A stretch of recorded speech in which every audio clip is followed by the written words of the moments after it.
बायकोचे मॉडर्न रूप पाहून त्याच्या पायाखालची जमीनच सरकली. साधी भोळी बायको मॉडर्न रूपात समोर येते, ही कथा नक्की ऐका. जेव्हा रात्रीचे 12 वाजले होते तरी देखील प्रियाला झोप येत नव्हती. गादीवर इकडून तिकडे कूस बदलणे चालूच होतं. डोक्यात विचारांचं काहूर माजलं होतं. 15 वर्षापूर्वीचा काळ आठवला. त्यावेळेसचे जीवन किती दुःखदायक होतं. नुसत्या विचारानेच तिच्या डोळ्यातून अश्रूंचे लोट वाहत होते. 15 वर्षापूर्वी तिचे प्रकाशसोबत लग्न झाले. सुखी संसाराचं स्वप्न घेऊन तिने सासरी प्रवेश केला. घरातील वातावरण एकदम चांगले होते. सासू सासरे, एक नणंद जीव लावित होती. नणंद तर तिची मैत्रीणच होती. नेहमी वहिनी वहिनी म्हणून मागे फिरायची. तिच्यापेक्षा 2च वर्षांनी लहान होती. सासूबाई पण तिला स्वयंपाकात मदत करत असत. जे येत नाही ते अगदी प्रेमाने आईसारखे शिकवत असत. प्रकाश ऑफिसमधून आल्यानंतर त्याला हातपाय पुसण्यासाठी टॉवेल देणं, त्याच्यासाठी छान अद्रकचा चहा करून द्यायला तिला आवडत असे. त्याच्यासाठी बूट पॉलिशपासून अगदी त्याच्या कपड्यांच्या इस्त्री करणे, ही सर्व कामं ती आवडीने अगदी मनापासून करत असे.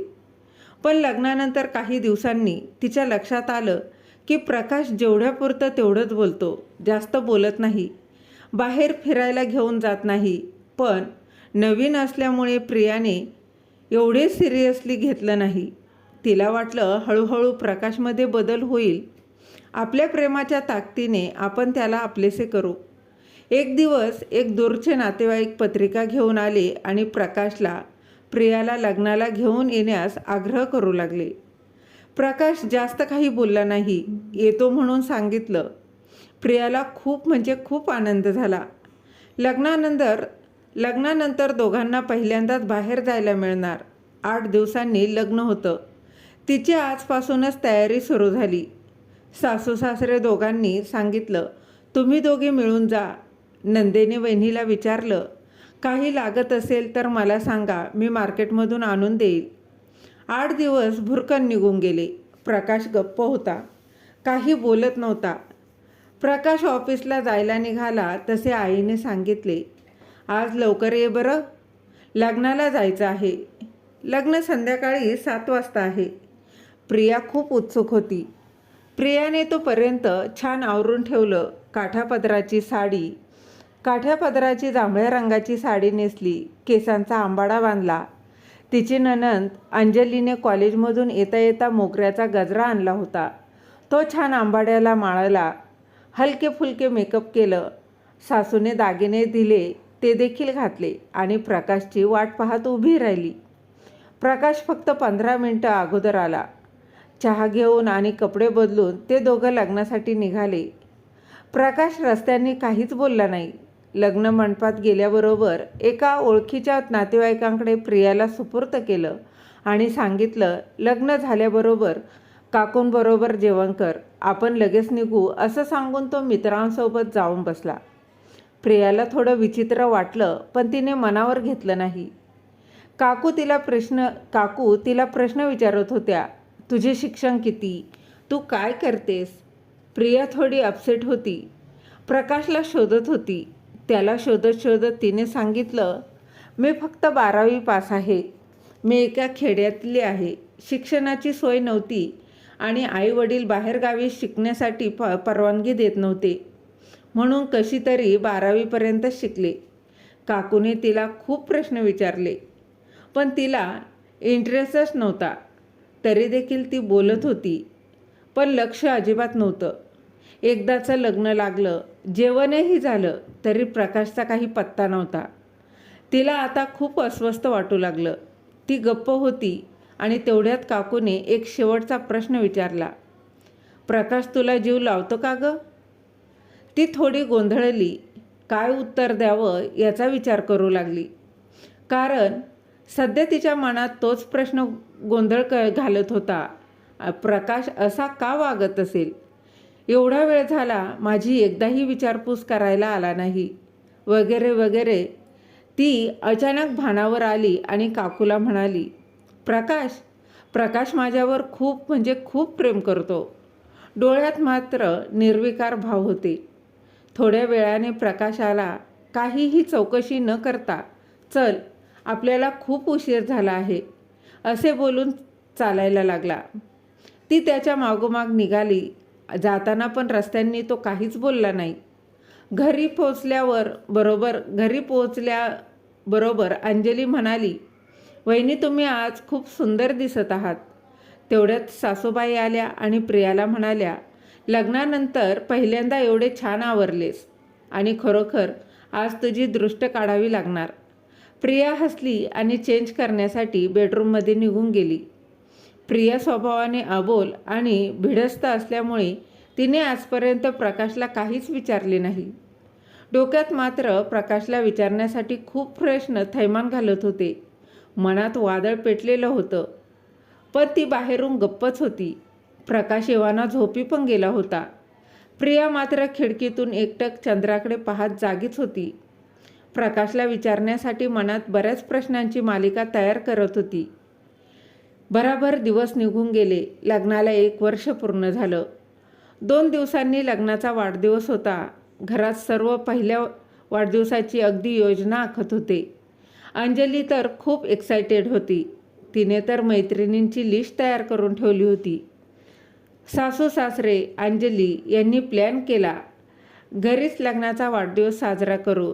मित्रमंडळी नातेवाईक सर्वांना बोलावू. दारात मंडप टाकू. आचार्याला जेवणाची ऑर्डर देऊ.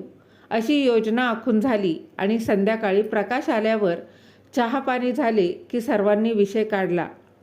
प्रकाशला नियोजन करायला सांगितलं. मित्रांची नातेवाईकांची लिस्ट करायला सांगितली.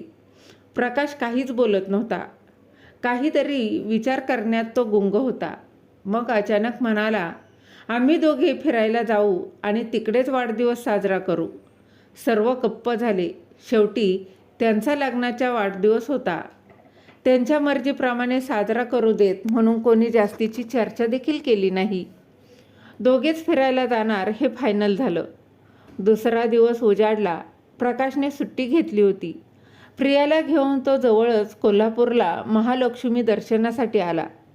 दोघांनी महालक्ष्मीचं दर्शन घेतलं. दुपारी पंचतारांकित हॉटेलमध्ये जेवण केलं आणि त्यानंतर शाहू पॅलेस बघण्यासाठी ते निघाले. जेमतेम संवाद होता. कामापुरतं बोलणं चालू होतं. प्रियाला अजिबात करमत नव्हतं. सर्व काही भावनाशून्य होतं. तिला मनातल्या मनात गुदमरत होतं. प्रकाश बळजबरीने वाढदिवस साजरा करत आहे असा भास तिला होत होता. आता तिच्या भावनांना तिला मोकळं करायचं होतं. आज तिला प्रकाशकडून बऱ्याच प्रश्नांची उत्तरं मागायची होती. तिने मनात पक्का निर्धार केला होता. 1 वर्षापासून होणारा मनाचा कोंडमारा तिला आता असह्य होत होता. प्रकाश पण अबोल होता. त्याच्या पण मनात काहीतरी चाललं होतं. त्याचे पण अजिबात लक्ष नव्हतं.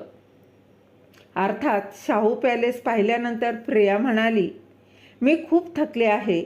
आपण लॉजवर वापस जाऊयात का? प्रकाशला पण कंटाळा आला होता. दोघे पण लगेचच लॉजवर परत आले. प्रियाने मात्र ठरवलं होतं की आज काहीही हो, मनातील सर्व प्रश्न विचारायचेच. असे ठरवून सर्व धैर्य एकवटून तिने प्रकाशला बोलायला सुरुवात केली. मला काही विचारायचं आहे, मी बोलू का? प्रकाश म्हणाला, मला तुला काही सांगायचं आहे. त्यासाठीच तर मी तुला बाहेर फिरायला घेऊन आलो. नंतर तू बोल. मला अगोदर तुला काही सांगायचं आहे. प्रिया गप्प बसली. पुढे प्रकाश म्हणाला, राग येऊ देऊ नकोस. मी तुला आज सत्य सांगणार आहे. यावर तुला जे बोलायचं ते नंतर बोल. माझ्या आईवडिलांनी बळजबरीने तुझ्यासोबत लग्न ठरवलं. तू सावळ्या रंगाची, कमी शिकलेली, राहणीमान साधारण. मला तू पसंत नसताना देखील आईवडिलांसाठी मी लग्न केलं. आईला तू आवडायचीस, खूप संस्कारी म्हणून. आई नेहमीच तुझे गोडवे गायची. त्यांच्या शब्दासाठी त्यांना दुखावू नये म्हणून मी तुझ्याशी लग्न केलं. पण माझ्या ऑफिसमधल्या मुलीवर प्रेम आहे. ती मला पहिल्यापासून आवडते, पण आईवडिलांना ती आवडत नाही. तिचे राहणीमान आवडत नाही. म्हणून त्यांनी आमच्या लग्नाला नकार दिला. घरात बरेच दिवस कोणी कोणाला बोलत नव्हते. शेवटी मी तुझ्यासोबत लग्न करण्याचा निर्णय घेतला. मी तुला तू आज जशी आहेस तशीच ठेवेल. माझ्याकडून जास्तीच्या अपेक्षा करू नकोस. यावर तुला काय निर्णय घ्यायचा तो घे. मला मान्य आहे. प्रियाच्या पायाखालची जमीन सरकली. तिच्या डोळ्यासमोर अंधाऱ्या आल्या. तिला काय होतंय तेच कळत नव्हतं. तिच्या मनात आता कोणतेच प्रश्न नव्हते. न विचारता सर्व प्रश्नांची उत्तरे तिला मिळाली होती. तिला आता लगेचच जीवनयात्रा संपवावी असं वाटत होतं. ती थोडा वेळ निशब्द झाली. प्रकाशच्या हे लक्षात आलं. त्याने तिला पाणी आणून दिलं. तू थोडा वेळ विचार कर असे म्हणून बाहेर गॅलरीत जाऊन बसला.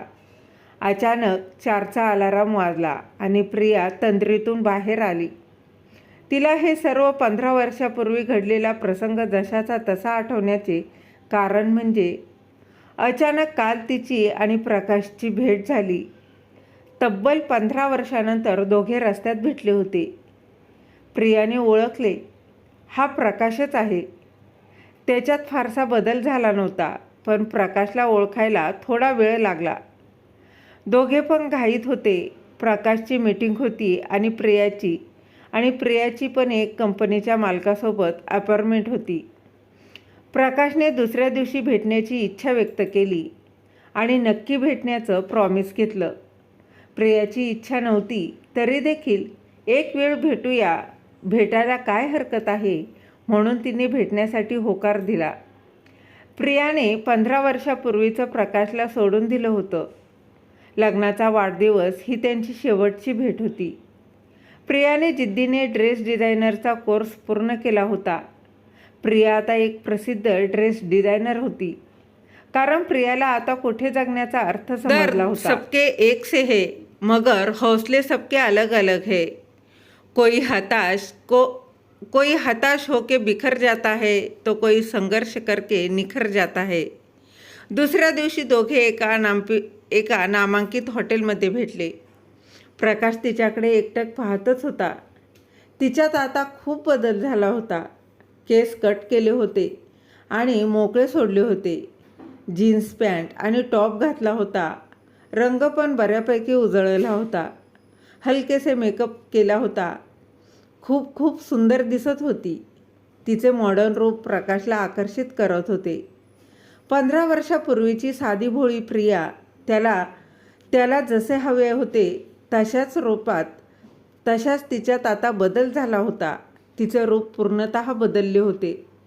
प्रकाशने अचानक तिचा हातात हात घेतला आणि मी तुला परत स्वीकारायला तयार आहे. चल आपण घरी जाऊयात. आईबाबांना भेटूत. त्यांना खूप आनंद होईल असे तो म्हणाला.